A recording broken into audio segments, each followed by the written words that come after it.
Sedikit saya tambahkan Pak Gadis. Iya. Terima kasih. Bismillahirrahmanirrahim. Assalamualaikum warahmatullahi wabarakatuh. Yang saya hormati Pak Gadis Sosial Kota Palu, yang saya hormati Pak Sekuan, Ketua dan teman-teman. Saya cuma ingin sedikit ceritakan masalah. Kebetulan saya ini mantan pendamping program Keluarga Harapan mulai tahun 2014 sampai 2018. Hanya saja 2014 sampai 2018 itu masuk 2019 sampai hari ini ada perbedaan sistem ya. Yang dulunya dari kantor pos berpindah ke Himbara ya. Yang hanya saja hari ini yang menjadi dilematis hari ini, pendamping hari ini sudah tidak pegang sistem. Pendamping PKH hari ini dia hanya ditugas fungsikan sebagai narasumber atau pemateri pengawalan P2K2 untuk meningkatkan yang namanya strata hidup menjadi sejahtera. Tapi kalau menurut saya hari ini sudah keliru ya, mungkin pengaruh pergantian menteri atau apa, karena pendamping sudah tidak ada hak dalam sistem. Semua ada di aplikasi 6NG yang ada di desa. Nah, yang jadi masalah hari ini seperti dengan tema judul kita sampai kita berada di dinas sosial untuk mensinkronisasikan ini barang. Karena seperti yang dikatakan tadi Pak Mubarak, bahwa hari ini banyak kepala desa yang abu nawas. Sudah tidak melakukan lagi yang namanya musyawarah desa. Kalau dia mau keluarkan masyarakat penerima bantuan PKH atau BPNT, itu tinggal buka aplikasi 6NG, padamkan. Tidak melalui lagi sistem yang namanya graduasi. Nah, sementara dalam aturan Kementerian Sosial itu ada namanya graduasi, ada tahapan. Ketika misalnya dia mendapatkan program Keluarga Harapan, dia harus digraduasi secara bertahap. Dan hari ini juga di desa itu tidak memahami yang namanya program Keluarga Harapan. Program Keluarga Harapan ini di naungan Kementerian Sosial artinya dia itu bansos yang komplementaritas, sifatnya borongan. Tapi hari ini di desa memahami bahwa kalau dia sudah dapat PKH, hilangkan BPNT-nya, hilangkan KIP-nya, hilangkan KIS-nya. Dia tidak memahami itu. Makanya banyak yang terjadi hari ini kita di Kabupaten Toli-Toli dapat PKH lantas dihilangkan BPNT-nya, KIS-nya, KIP-nya. Ketika dihilangkan semua itu, maka akan mengikut juga PKH. Karena ketika semua dalam sistem itu hilang, secara otomatis juga PKH pasti akan hilang karena sudah dianggap sejahtera. Karena peserta PKH itu dalam undang-undangnya peserta yang sangat miskin.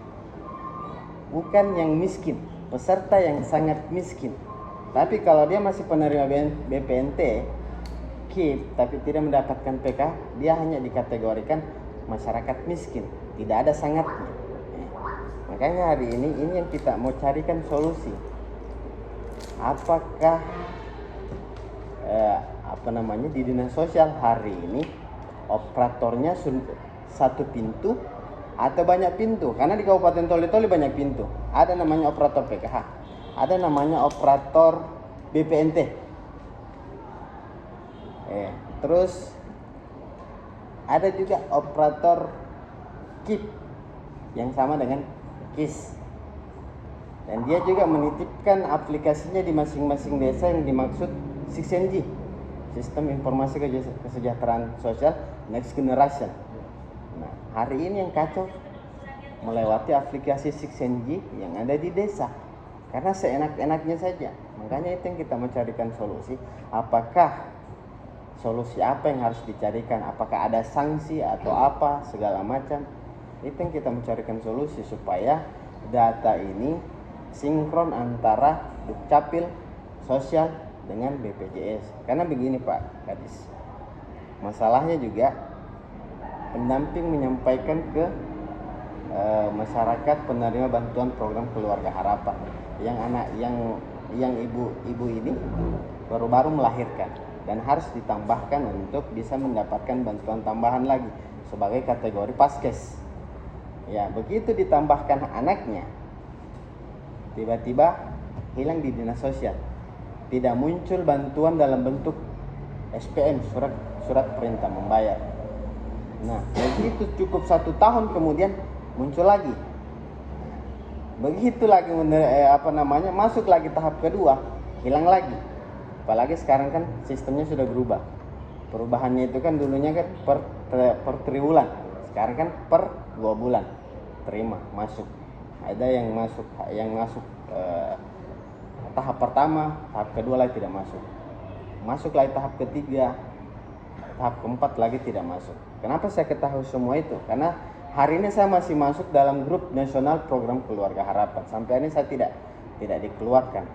Ya, saya hanya disampaikan di situ dalam grup bahwa Bapak harus hadir di situ untuk mengawasi semua bantuan-bantuan program Keluarga Harapan yang sampai kepada masyarakat. Yang bikin bingung juga hari ini, Pak, lebih duluan agen yang ketahui uang masuk di rekening bantuan sosial KKS masyarakat dibanding pendamping. Pendamping belum menerima yang namanya SPM, tapi agen sudah melakukan pencairan. Nah, seakan-akan ini pendamping ini sudah tidak ada pekerjaannya lagi.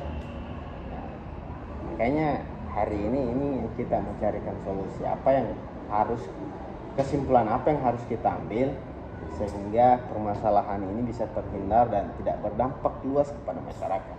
Karena terus terang, Pak, bantuan sosial itu sudah dipolitisasi. Kalau misalnya di desa, apalagi di desa yang pegang kendali sistem hari ini, di desa semerta-merta hari ini, oh bukan pendukung saya itu, padamkan saja. Kan di dalam sistem kan bunyinya padam. Kalau dia peserta PKH, BPNT, KIP, KIS, dan bantuan-bantuan lain, kalau misalnya kepala desa mengatakan kasih hilang itu, padahal kalau kita lihat secara fakta, secara kasat mata, rumahnya sudah hampir rubuh, lantai tanah, dinding dari papan, atap dari rumbia, tapi hati sosialnya itu yang tidak ada karena sudah dikuasai dengan yang namanya politisasi. Ya, makanya apakah ada undang-undang yang bisa kita pakai untuk memberikan pemahaman ke mereka agar dia mengetahui bahwa ini sebenarnya ada sanksi yang fatal dan punya efek jerah, bisa masuk di bui. Mungkin seperti itu, guys. Yang pertama yang permasalahan konsistensi pintu. Kami di sini kalau di kelurahan tidak kami kasih akses untuk